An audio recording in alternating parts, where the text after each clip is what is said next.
নমস্কার বন্ধুরা, মেঘার সাথে বাঙালিয়ানার আরও একটি নতুন পর্বে আপনাদের সবাইকে স্বাগত।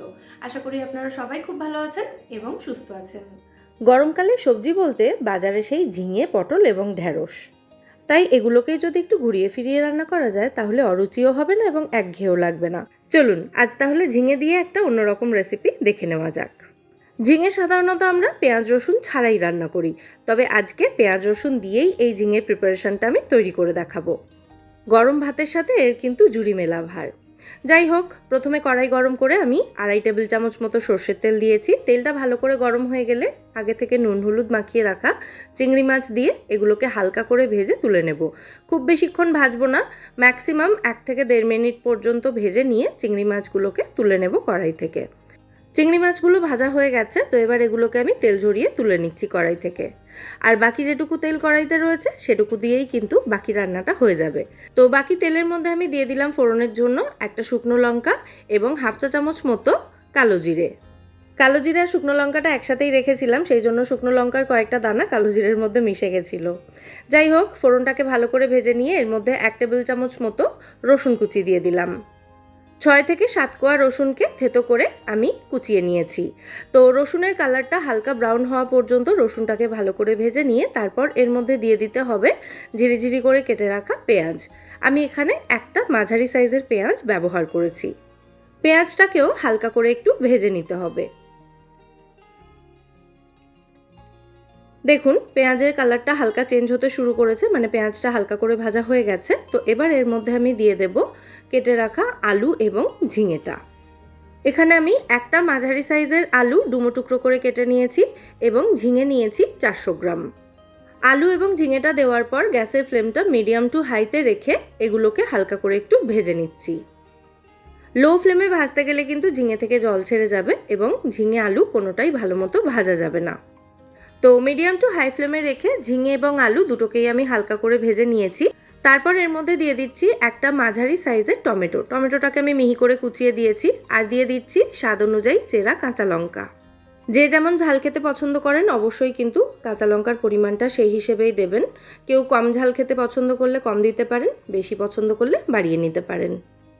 টমেটো এবং কাঁচা লঙ্কাটা দেওয়ার পর আরও একবার ভালো করে নাড়াচাড়া করে মিশিয়ে দিচ্ছি। তারপর এর মধ্যে দিয়ে দেব বেশ কিছু গুঁড়ো মশলা। প্রথমেই দিয়ে দিচ্ছি স্বাদ অনুযায়ী নুন, তারপর দিচ্ছি 1/2 টিস্পুন মতো হলুদ গুঁড়ো, আর দেব কাশ্মীরি লঙ্কার গুঁড়ো 1 টিস্পুন মতো। এটা কালারের জন্য দিচ্ছি, এটা চাইলে স্কিপও করতে পারেন। আর 1/2 টিস্পুন মতোই দিলাম ধনে গুঁড়ো। প্রচুর হাবিজাবি মশলাপাতি কিন্তু এই রান্নায় একেবারেই প্রয়োজন নেই। খুব মিনিমাম মশলা ব্যবহার করে, মানে কম তেল মশলার রান্না বলতে যাকে বোঝায় সেরকমই একটা রান্না এটা। তবে তেল মশলার পরিমাণ কম থাকলেও স্বাদে কিন্তু এই পদটি জাস্ট অতুলনীয় হয়। যাই হোক, সমস্ত উপকরণ আমি খুব ভালো করে নাড়াচাড়া করে মিশিয়ে দিয়েছি।